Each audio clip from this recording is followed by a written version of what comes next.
변호사님, 예. 이 김호수 전 검찰총장, 이정수 전 중앙지검장은 발 뻗고 자기는 좀 힘든 것 아닌가 하는 생각이 들어요. 원래 그 김호수, 이정수 두 사람에 대한 고발건은 서울 동부지검에서 수사를 하다가 이번에 서울중앙지검으로 가져왔어요. 의미가 있습니까? 제가 알기로는 3명을 이제 고발했어요. 3명을. 첫째는 이제 그 김호수 총장 김호수. 예. 그리고 이제 그 중앙지검장 이정수. 예. 이정수. 예. 그리고 이제 그 대장동 수사 책임자가 4차장. 중앙지검의 4차장 김태훈. 예. 김태훈. 예. 이 3명을 누가 고발했느냐. 전철협. 전국 철거민 협회 연합회 있잖아요. 예. 예. 전철협. 예. 시민단체가 이제 그 직무유기로 고발한 거예요. 김호수하고 이정수, 김태훈을 예. 직무유기로. 예. 이거는 이제 그 공수처에다가 고발을 했거든요. 그런데 이 공수처가 저는 또 직무유기했다 봐요. 공수처가 이게 수사를 직접 해야 되잖아요. 예. 예. 근데 안 하고 이제 이거 대검에다가 이첩을 한 거죠. 그러니까 이제 대검은 중앙지검으로, 예. 중앙지검은 이제 다시 동부지검으로 보낸 거예요. 관할 때문에. 예. 동부가 이제 다시 중앙으로 온 거죠. 그래서 이제 그 돌고 돌다가 몇 바퀴 돌아간 거예요. 예. 그래서 이제 최종적으로 이번에 서울중앙지검의 송경호 지검장이 우리가 이제 철저히 조사하겠다. 이래서 이게 중앙지검에서 조사에 착수한 이런 사건입니다. 그러니까 그 전철협이라고 그러죠. 전국 철거민 협의회 중앙회 11월에 고발을 했는데 그동안은 대선도 있고 그러니까 공수처도 그렇고 대검도 김호수가 있었고 중앙지검도 이정수가 지검장하고 있었으니까 이거 그냥 까르나 뭉개고 있었던 것 아니겠습니까? 예. 그래가지고 돌고 돌아서 이제 핑퐁 하다가 이제사 중앙지검에 가져온 거 아닙니까? 형사 5부. 예. 에서 이제 재배당을 했는데 그 얘기 전에 공수처 김진욱이는 자기 할 일은 하나도 안 해놓고 최근에 보니까 청사 좀 지어달라. 그리고 검찰 뭐 또 수사관 인력을 대폭 좀 확충해달라. 이랬다가 또 언론한테 얻어맞고 있더라고요. 맞습니까? 맞고요. 언론 보던데 그 안창호라고 있습니다. 아, 예. 도산 안창호가 아닙니다. 제가 이제 도산 안창호는 제가 6월 29일 날 도산공원에 제가 그 3시부터 이게 특강을 합니다. 예. 아, 제 그렇습니까? 역사책을 보고 예. 협회에서. 아, 예. 그 안창호 선생이 아니고 옛날에 헌법재판관 했던 안창호 법조인이죠. 예. 옛날에 헌법재판소 재판관 했던 안창호가 예. 공수처의 이제 그 자문위원장이에요. 아, 그렇군요. 그러니까 이제 공수처 회의를 하는데 독립된 건물을 지어달라. 그리고 이제 수사관을 대폭 정원해달라. 예. 이랬더니 안창호 자문위원장이 김진욱을 혼낸 거죠. 지금 이게 공수처가 12건을 이따가 입건했어요. 예. 12건 중에 4건이 윤석열입니다. 12건. 이제까지 이게 출범이 몇 년, 12건 딱 했는데, 예. 그 중에 4건이 윤석열 아닙니까? 이게 말이 됩니까, 편파? 예. 그리고요. 그리고 이제 그 공수처가 이성윤 중앙지검장 있잖아요, 옛날에. 예. 이성윤을 이렇게 수사할 때 공수처장이 자기 차를 갖다가 고속도로에 보내줘가지고 황제조사에. 황제로 이게 차를 바꿔가 자기 차로 모셔오고 또 이게 모시다 드렸잖아요. 예. 이런 게 이성윤 눈치 보고 황제 수사를 했고요. 그리고 이제 공수처가 인권 친화적 기관으로 거듭나겠다 했거든. 근데 그동안 몇천 명이 다 이게 그 통화 통신 조회를 했잖아요. 전부 이게 공수처의 비판적인 언론인들부터 모든 사람을 이게 완전히 그냥 망라적으로 이게 그냥 불법 조회를 했지 않습니까? 지금 이게 일어나고 독립된 청사하고 수사관 정원하니까 전부 이게 비판 목소리가 큰 거고요. 이번에 그 김호수, 이정수, 김태훈 이것도 공수처가 이걸 해야죠. 그렇죠. 고위공직자 이걸 왜 안 합니까? 예. 이번에 그 재판에요. 재판에 이게 그 정영학이 녹취록을 지금 틀고 있죠. 대장동 재판에. 거기 보면은 아주 별의별 게 다 나오고 이재명이가 뭘 어떻게 했다는 까지 다 나오더구만. 그거 다 들었을 거 아니에요. 그러니까요. 결국 이제 그 녹취록 중에 하나에 보면 정진상이 있잖아요. 예. 정진상이하고 그다음에 성남시 의원이면서 이재명의 입인 김용. 김용, 예, 맞아요. 그리고 이제 그 유동규. 그다음에 김만배가 모이가 의형제를 맺어가 다 했다. 이런 이야기가 나오잖아요. 근데 특히 정진상이는 그때 황무성 경기개발공사 있잖아요. 예, 예. 사장을 이렇게 찍어내는데 정진상이가 여러 번 나오잖아요. 근데 검찰에서 정진상이 조사를 했습니까? 한 번 비공개로 몰래 이렇게 지새끼처럼 한 번 몰래 소환했다가 그냥 이게 무혐의로 직권남용 무혐의해버렸잖아요. 네, 네. 공소시효가 지나버렸잖아요. 예. 직권남용은. 이걸 이게 그 전처립해서 고발한 겁니다. 아니 왜 정진상 한 번 이렇게 몰래 소환하고 그냥 면죄부 주느냐? 김용은 이재명은 왜 이게 수사 안 하느냐? 이게 직무유기 아니냐? 이렇게 고발한 거예요. 그러면 이게 정상적인 공수처라면 본인들이 직접 김호수든 이정수든 김태훈이든 조사했어야죠. 안 하고 이게 다시 검찰로 핑퐁 보내고 지금 이게 돌고 돌아 중앙지검에 온 거 아닙니까? 저는 이번에 그 형사 5부가 하거든요. 예. 중앙지검에 이번에 형사 5부에서 제대로 이런 것부터 수사해서 검사들부터 처벌해야 되는 거예요. 권력의 애완견들 직무유기한. 그리고 그 다음에 정지상, 김용, 이재명 빨리 이게 소환해야 된다고 봅니다. 거기 녹취록 보면은 또 이재명, 최윤길, 유동규 이 사람들이 이제 성남시 쪽에 3인방이라는 그 얘기가 다 그 나와 있더구만요.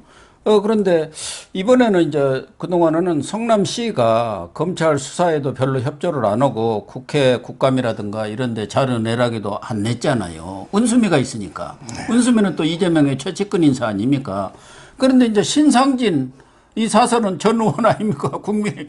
그러니까 이번에 이제 그 판도라 상자를 다 열 거 아닙니까? 거기 있는 자료들 또 뭐 공문서들 뭐 말로 한 거야 뭐 방법이 없지만 웬만한 초과 이익 환수 조항 뭐 이런 거 어떻게 없어져 버렸는지 이런 것들은 공문이 왔다 갔다 하는 것들이 있기 때문에 검찰이 이제 제대로 수사를 할 수 있는 그런 단서들이 많이 나올 것 같아요. 그럼요. 저는 두 명이요. 두 명인데 이재명을 죽이는데 두 명이 결정적인 협력자가 나올 걸로 봐요. 그래요? 두 명이. 하나가 이제 바로 박사님 말씀하신 신상진 성남시장입니다. 이분은 이제 그 의사인데 사선 국회의원이죠. 그렇죠. 옛날에 김문수 지사하고 상당히 친해서 저도 여러 번 뵀는데요. 아주 강단이 있습니다. 이분은 이재명을 두 가지 방향에서 죽일 걸로 봐요. 하나는 이제 그 대장동 모든 자료를 갖다 주는 거죠. 그러니까요. 대장동 이재명이 정진상이 서명한 캐비넷에 있는 자료 전부 협조해. 다 저녁에 갖다 준다 봅니다. 백현동도 줄 거 아닙니까? 백현동도 있고. 고등동도 또 요새는 고등동이라고 그 터널 지나면 바로 그 있습니다. 그거. 제가 백현동은 그 옹벽 한번 현장까지 제가 답사하고 왔죠. 한번 이재명 그거 한다고. 따라서 이제 그 대장동이든 여러 가지 성남시에 악취가 나는 이런 이제 개발 사업 자료를 주고요. 또 하나 진짜 중요한 게 있어요. 신상진 의원이 할 게 있어요. 바로 그게 그 성남 FC 후원금이에요. 그러니까요. 여기에 성남시장이 구단주 아닙니까? 예. FC 후원금은 이게 입구 출구가 다 이게 그 냄새가 이게 진동합니다. 입구 있잖아요. 입구도 이게 특혜를 두산에다가 형질 변경 조단위 특혜를 주면서 돈을 이렇게 뜯어내고 이런 게 입구도 초악하고요. 그다음에 그 출구 있잖아요. 돈을 이렇게 공무원들한테 성과급이라고 막 돈 받아오면 20% 준다. 그럼 이게 그 돈이 어디 가느냐 말이에요. 그러니까. 공무원이 가져갑니까? 이재명이가 다 목을 비틀어 가져온 돈 아닙니까? 아니, 억대의 그 커미션을 줬다고요. 대개는 이제 광고 가져오면은 일반 회사에서도 일반 직원들이 가져오면 한 20% 주고 임원들이 가져오면 10% 이렇게 커미션을 줍니다. 노력했다고 해가지고. 근데 이거는 직원이 한 게 아니고 이재명이가 뜯어낸 거예요. 그렇죠. 위에서 인허가권이. 그러니까 공무원 개인이 가져갈 수는 없지. 공무원이 무슨 권한이 있습니까? 이재명을 위해 썼겠죠, 캠프에. 저는 그래 봐요. 네, 그렇겠다. 그러니까 이제 결국 신상진 시장은 대장동부터 개발 사업하고 그다음에 성남 FC 후원금 이 자료를 가지고 이재명을 당연히 그분은 공약이 나 이거 이재명 죽이겠다. 이게 공약입니다. 그렇죠. 신상진 의원은 뭐 당연히 예상되고요. 근데 두 번째 한 명이 중요합니다. 그렇습니까? 이재명을 죽이는 두 번째 한 명. 그게 중요해요. 그게 저는 김동연으로 봅니다. 김동연. 김동연이가요. 처음부터 이게 뭐로 법인카드로 죽입니다.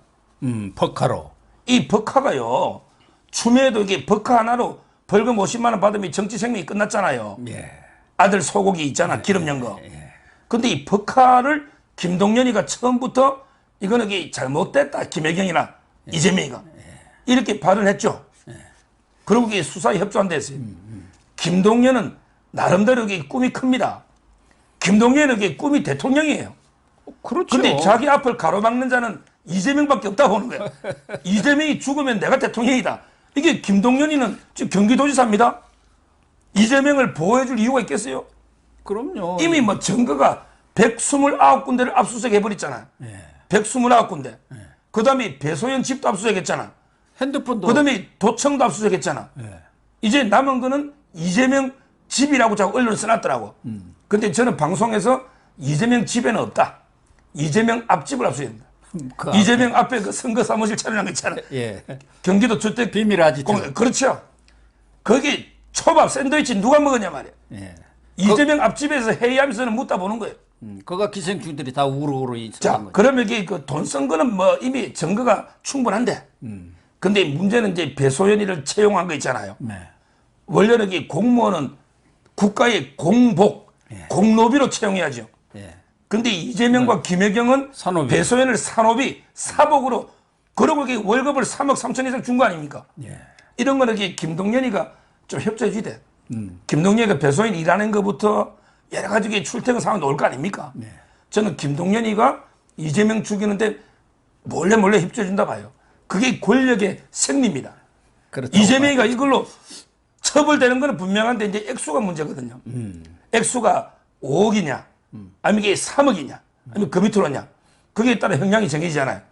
따라서는 뭐 두 명의 협조로 수사도 이게 그 상당히 급물살을 탈 걸로 보입니다. 예. 그래서 이번에 서울중앙지검이 김호수 전 총장 그리고 이정수 전 중앙지검장에 대해서 그 대장동 비리 수사를 제대로 안 한 거. 거기에 이제 김태훈 4차장도 있습니다만 그 4차장 자리에 아주 특수통으로 우리 서 변호사가 계속 추천한 고영곤 부장검사 그 4차장 자리로 딱 왔더구만.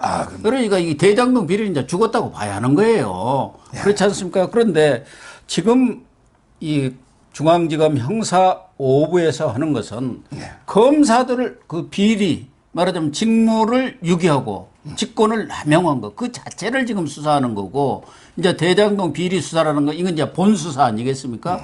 그런데 이 검사들이 그동안 덮은 사건이 한두 건이 아니에요. 뭐 우리가 금방 알 수 있는 것은 한동훈 법무장관이 제일 고통을 받은 게 채널A 사건 아닙니까? 거기에 대해서는 반드시 책임을 묻겠다고 본인도 여러 차례 공언을 했잖아요. 거기다가 추미애 아들 그것도 이제 덮었어요.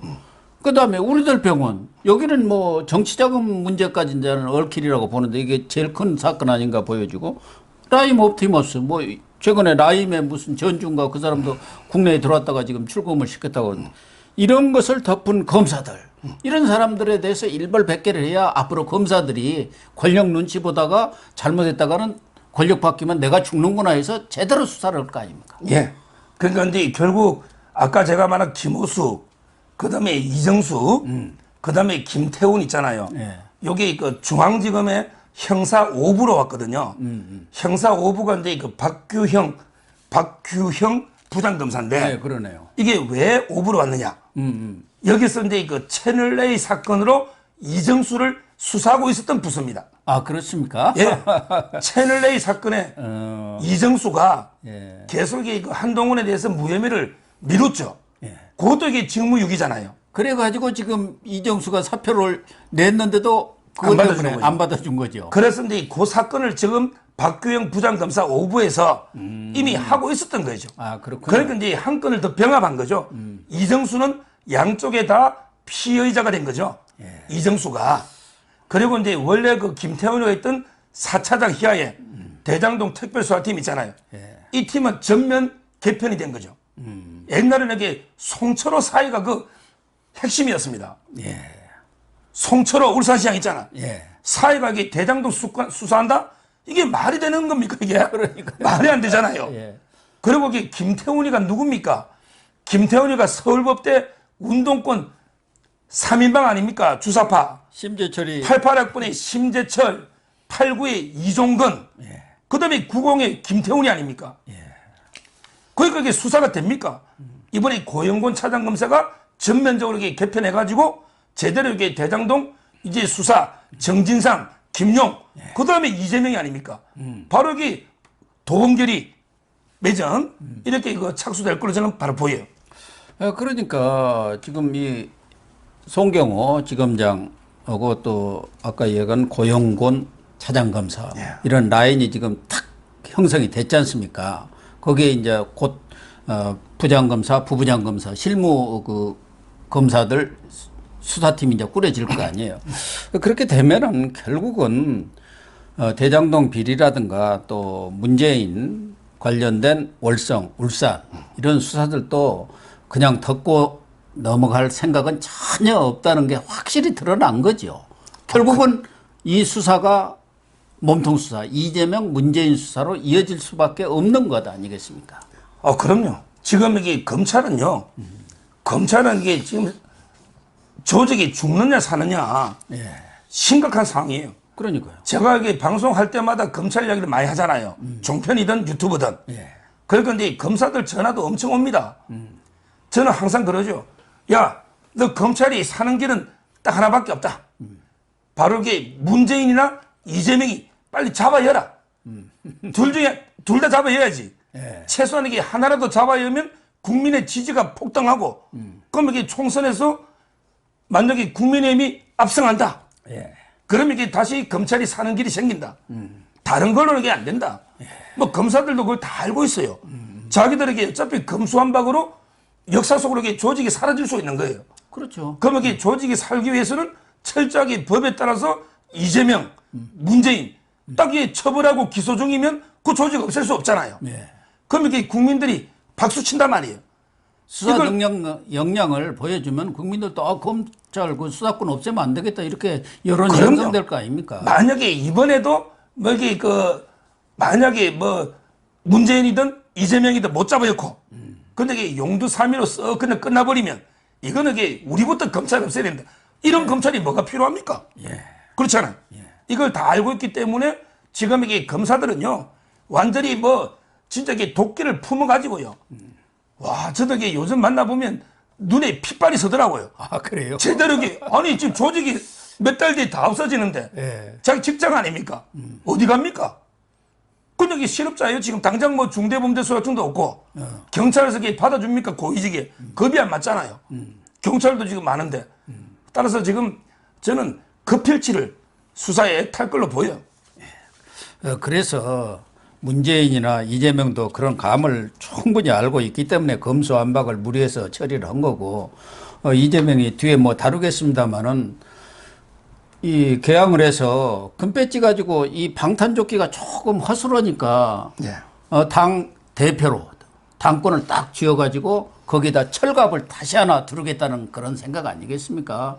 그 사람들도 이 검찰의 움직임을 면밀히 지금 이렇게 예의주시하고 있다고 봐야죠. 자기 목숨하고 관련되는데 그러지 않겠습니까? 그렇죠. 이게 국회의원 가지고는 솔직히 좀 불안하죠. 대표적으로 이게 최강욱이도 국회의원입니다. 최강욱이도 이게 배지가 있죠. 근데 최강욱이도 조국이 그 아들 16시간 이게 인턴 위조해줘가지고 배지 달아나게 생겼죠. 이미 고등법원에서 집행유예 징역형이 나온 거예요. 그러면 이게 대법원은 법률심의가 끝난 거 아니에요. 이재명이 배지 있다? 이거 가지고 이게 검사들이나 판사들에게 특히 판사들 뭐 전혀 의식 안 합니다. 이제 뭐 대통령도 처벌해받고 대법원장도 구속시켜받고 안 가본 길이 없어요. 그러니까 이제 그 이재명이가 두 번째 배지가 이제 그 대표겠죠. 그래도 이게 174 야당 대표를 잡아야겠느냐. 뭐 이거 아니겠어요? 그리고 국회의원은 개인적으로 그 수사를 하게 될 경우 당 차원에서 이렇게 접근하기는 좀 어렵거든요. 뭐 국회에 구속영장이 왔을 때 그걸 뭐 거부는 할 수가 있지만 지금 과반이 넘은데. 근데 당 대표는 이건 정치 탄압이다. 이 프레임으로 당이 나서면은 이게 참 어려워집니다. 그러니까요. 조금 이게 국회의원 배지보다는 조금 이게 더 두꺼운 이게 방탄 갑옷이 야당 대표긴 한데. 그렇지만 이게 야당 대표라 해서 완전히 뭐 성역은 아니잖아요. 그럼요. 이제는 이게 뭐 박근혜 이명박 대통령부터 양승태 대법원장부터 정말 이게 윤석열 총장도 얼마나 이게 고소 많이 당했습니까? 따라서 뭐 지금 이게 성력이 없는 것 같아요. 김건희 씨도 그렇고. 따라서 저는 이재명이가 이제 그 8월 달에 전당대회에 나와서 대표가 될지 안 될지는 모르지만 그렇게 된다 하더라도 이제 법 앞에는 누구나 이게 평등한 거예요. 그렇습니다. 이제 법 앞에 성력이 없는 거예요. 이미 증거가 차고 넘치면 저는 이게 기소해서 처벌한다. 이쪽으로 저는 봅니다. 지금 이게 그 솔직히 법 쪽에서 이재명은 소수자 중에 소수자입니다. 이재명은 이게 법 쪽에서는 진짜 아무것도 아닌 밑바닥 존재예요. 한마디로 이게 신분이 비천한 자입니다. 그러니까 그게 별로 법조인들, 엘리트 법조인들이 이재명 눈치 안 봅니다. 전에는 대통령도 안 보는데. 여당일 때 대선 후보 때 얘기지만 지금은 대선에서 떨어진 야당의 일개 국회의원, 초선 의원입니다. 그럼요. 지금 이게 그래서는 이제 그만큼 이게 우리 법치가 두터워지고 강해진 거예요. 그래서 저는 끝까지 이재명은 제가 보기에 이재명은 무조건 이게 기소까지는 이미 칼을 너무 많이 빼버렸어요. 경찰이 129개를 압수했잖아요. 그 다음에 FC도 압수했잖아요. 그 다음에 대장동도 이렇게 들어가잖아요. 여기서 이게 검경이 만약에 그 이재명을 못 찌른다 이러면 이게 역풍이 불거든요. 네, 그렇죠. 칼을 빼면 이게 썩은 호박이라고 찔러야 되는 거예요. 저는 뭐 찌를 걸로 보고 이재명에게 앞으로 변호사비도 이제 그 2억가는 안 되거든요. 이번에 김만배가 태평양에 100억 준 게 놓잖아요. 한 건에. 근데 이재명이가 태평양부터 김현장부터 LKB 다 써가지고 자기는 35명, 6명 쓰는데 2억이라 그랬잖아요. 이제는 그래 안 해줍니다. 앞으로 이재명이는 변호사비 한 200억은 준비해야지 될 텐데 그게 있을지 걱정이 돼요. 아무튼 문재인 전 대통령은 모르겠지만 이재명 이제 국회의원 당선자는 의왕 국립호텔에서 볼 날이 멀지는 않겠구나 하는 생각이 듭니다. 그렇게 결론을 내리겠습니다. 그러니까요. 지금 이게 문재인이가 자꾸 뭐 잠도 안 하고 시끄럽다고 뭐 살인, 방화, 협박으로 막 고발하고 난리치는데 아니 의왕이 그 우리나라 1호 교도소입니다. 거기 서대문 형무소 유명하잖아 우리 옛날 일제시대 때 서대문 형무소가 옮겨왔어요. 그래서 이게 보통 서울구치소랍니다. 행정구역은 의왕에 있는데 이름을 이게 서울구치소라 했거든요. 여기는 주위에 가면 이게 산이 하고 이게 소리가 조용합니다. 정말 이렇게 깽다리 치는 사람도 없고 장성곡 울리는 사람도 없고 욕설하는 사람도 없어요. 그 조용한 데 가서 이게 그냥 있으면 되지. 왜 고소하고 고발하고 쓸데없이 양산해서 이런지 저는 뭐 이재명과 문재인 똑같은 운명으로 가야 된다. 이래 보는 거예요. 네. 그렇게 되기를 한번 지켜보도록 하겠습니다.